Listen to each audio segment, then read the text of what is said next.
Ito ang reading mo, Aries. Welcome back to our channel. Naway nasa mabuti kayong kalagayan while watching the channel. This is a general reading. Kayo nang bahalang magpalit-palit na situation nyo sa reading ko.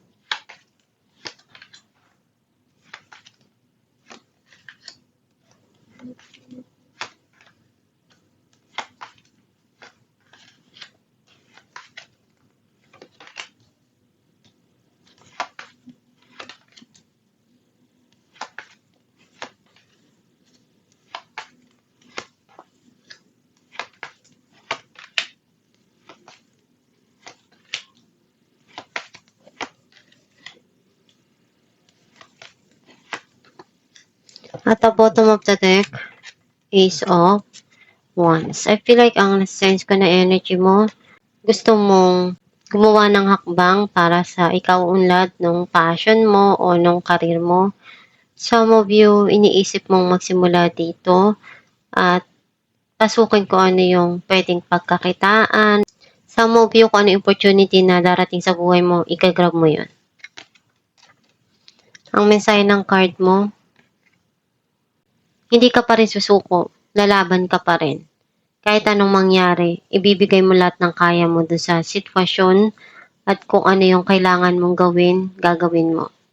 Para lang manalo ka o makuha mo kung ano yung gusto mo. You want to move on and kalimutan na kung ano yung kailangang iwanan dun sa nakaraan.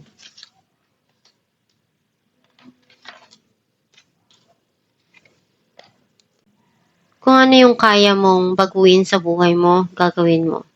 Susubukan mo lahat kung ano yung pwede mo pang magawa para sa karir mo o sa pag-ibig mo man yan.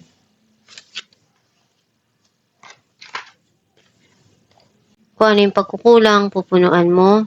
Sa mo yan yung pagmamahalan ng dalawang tao na binibigay at pinapakita sa isa't isa.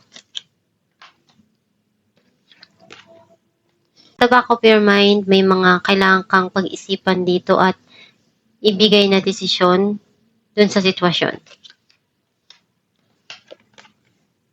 May darating na communication, some of you, clarity.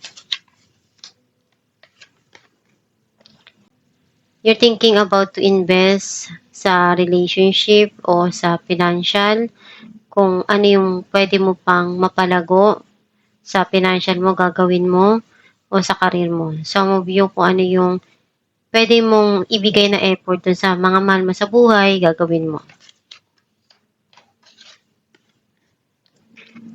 Itong tao na to, andun yung pagmamahal niya na gusto niyang mai-offer o maibigay dun sa taong mahal niya. May gusto kang puntahan or may darating na travel dito. Right now, magulo pa yung isipan mo. Hindi mo pa alam kung ano yung pipiliin mo o tinitimbang mo kung ano yung dapat na unahin mo dun sa sitwasyon o sa mga dumarating sa buhay mo. May darating na offer o may tinanggihan ka ditong offer kaya nagsisisi ka dun na hindi mo tinanggap yun.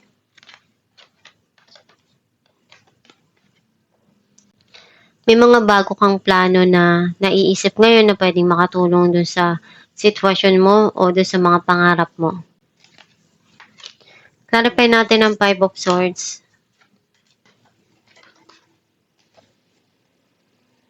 King of Cups and 2 of Pentacles.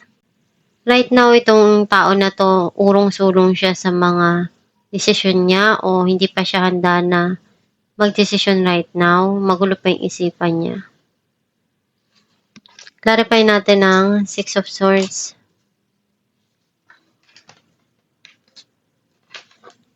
The World and Knight of Pentacles.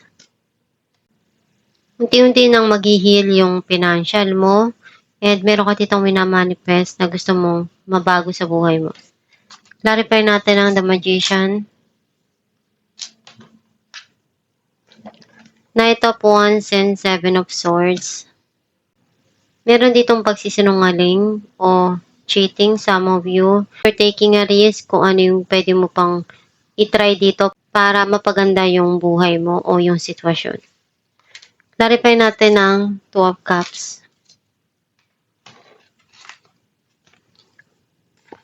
King of Pentacles and Death. May darating dito na pagbabago.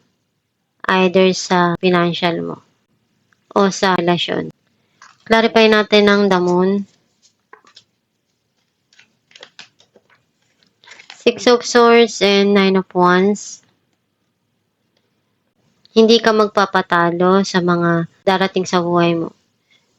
Kung ano yung pinagdaanan mo, malaking aral yun sa'yo at natuto ka dun. Ngayon, alam mo na kung paano mo ipapangon yung sarili mo doon sa mga nangyari na pagsubok sa buhay mo. Clarify natin ang Knight of Swords. King of Swords and Five of Wands. Kaya hindi nagkakasundo kasi nagkakaroon ng sagutan dito o nakapagbigay ng hindi magandang salita itong tao na to. Kaya andun yung pagtatalo o hindi pagkakaunawaan sa sitwasyon. Clarify natin ang Queen of Pentacles. Queen of Cups and the Hierophant. Ang ninanais ng puso mo yung pagmamahal na totoo na maibigay sa'yo o mapadama sa'yo. Clarify natin ang Knight of Cups.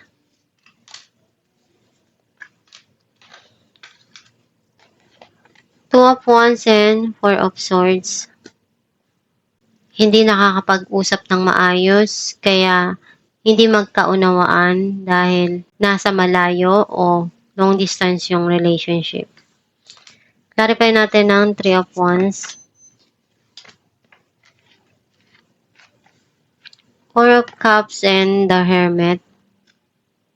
Andun yung pagsisisi mo at tuwing naiisip mo yon o naalala yung mga nangyari, nanghihinayang ka. Clarify natin ang Two of Pentacles. Page of Pentacles and Eight of Cups. Feeling mo, niloko ka at sinaktan ka. Kaya para sa'yo, mas gusto mo munang kalimutan yung mga nangyari at isipin yung sarili mo. Clarify natin ang Four of Cups. Three of Pentacles and Two of Wands. Pinaplano mo na ayusin kung ano pa yung kaya mong may ayos sa sitwasyon. Kasi andun yung regret mo. At niisip mo na hindi pa huli ang lahat. Kaya mo pang may ayos yung sitwasyon.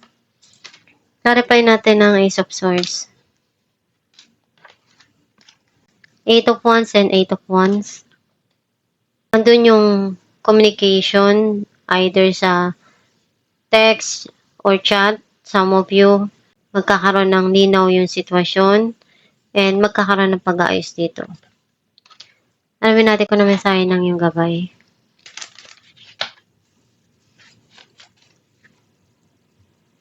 Energy work. Life can be electrifying because its very essence is energy.